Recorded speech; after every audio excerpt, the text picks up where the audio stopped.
우리가 코로나 시대가 되면서 1년이나 2년 넘게 집 밖에 안 나오시는 분들이 늘면서 건망증이나 치매를 호소하시는 분들이 굉장히 많습니다. 가장 강조를 하는 것이 바로 운동입니다.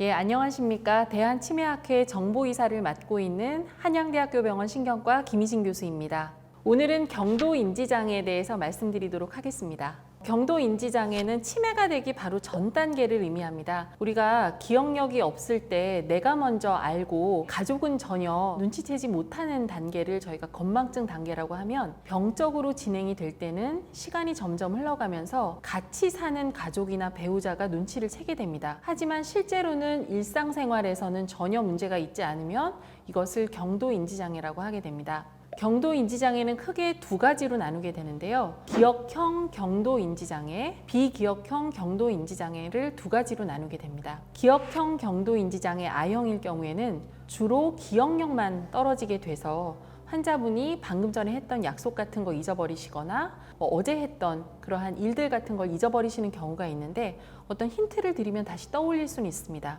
이런 경우엔 본인도 불편을 호소하시고, 그 다음에 가족도 약간 눈치를 챌 수 있는데, 본인의 사회적 생활에는 전혀 문제가 없기 때문에 이러한 기억형 경도인지장애는 크게 위험하진 않습니다. 하지만 매년 10에서 15% 정도가 알츠하이머 치매로 진행된다고 알려져 있어서 저희가 굉장히 중요하게 보는 I형 중에 하나고요. 두 번째는 비기억형 경도인지장애입니다. 비교적 기억은 굉장히 정확한데요. 성격 변화라든지 길찾기, 그리고 계산 능력 같은 게 저하가 될 경우에는 그것을 가지고 비기억형 경도인지장애라고 하는데, 기억형 경도인지장애에 비해서 루이체 치매라든지 파킨슨형 치매, 그 다음에 혈관성 치매로 진행이 되기 때문에 이러한 인지 기능의 양상에 따라서 두 가지 I형으로 나누고 있습니다.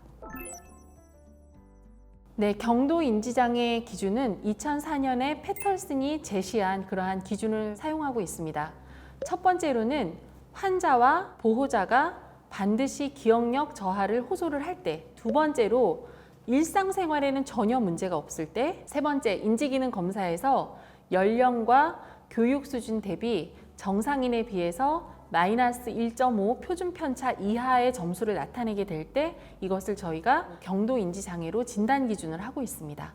저희가 크게 세 가지 과정을 통해서 치매인지 아니면 경도인지장애인지 확인을 하고 있습니다. 첫 번째로는 검사실의 혈액검사입니다. 이러한 혈액검사를 통해서 갑상선 호르몬이라든지 매도, 간이나 콩팥 기능이 떨어지게 되면 환자분이 인지기능에 저하를 호소를 하시거든요. 그러한 검사실 검사를 통해서 다른 원인에 의해서 기억력이 떨어지지 않았는지 확인을 하게 됩니다. 두 번째로는 우리가 간단한 인지기능뿐만 아니라 성인 신경인지검사라는 것을 하게 됩니다. 그것은 기억력만 테스트하는 것이 아니라 어떠한 공간감력, 그 다음에 판단력, 언어기능, 그 다음에 전두엽 기능들을 모두 다 평가를 해서 그 환자분이 연령하고 교육 대비 자신의 연령군에서 훨씬 더 떨어지는 그러한 점수 수행을 보이게 되면 경도인지장애 또는 치매구나, 이런 것을 확인을 하게 됩니다. 이제 마지막으로는 영상검사인데요. 영상검사는 결과적으로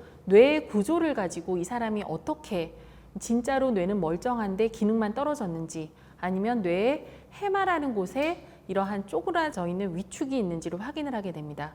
그때 CT나 MRI 같은 것을 주로 저희가 사용을 하게 되고요. 그 다음에 요새는 한 단계 더 발전을 해서 이분이 가지고 있는 병리가 무엇인지를 확인하는 페트 검사나 스펙트 검사를 하기도 합니다.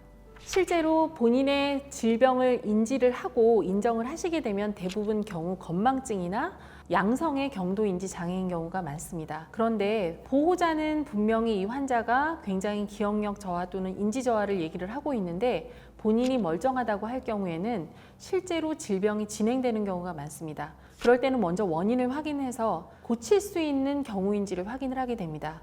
그러면 고칠 수 있는 질환부터 저희가 고치게 되고, 이 치매 자체가 그렇게 아직까지는 위험하지 않은 단계라고 하면 인지기능 개선제를 통해서 1년 정도 환자의 경과를 보기도 합니다. 그리고 만약 환자에 있어서 뇌가 정말 나쁜 상태라고 하면 실제 치매 치료제도 사용하게 됩니다. 예, 저는 건망증이나 경도인지 저하 환자가 오시게 되면 가장 강조를 하는 것이 바로 운동입니다.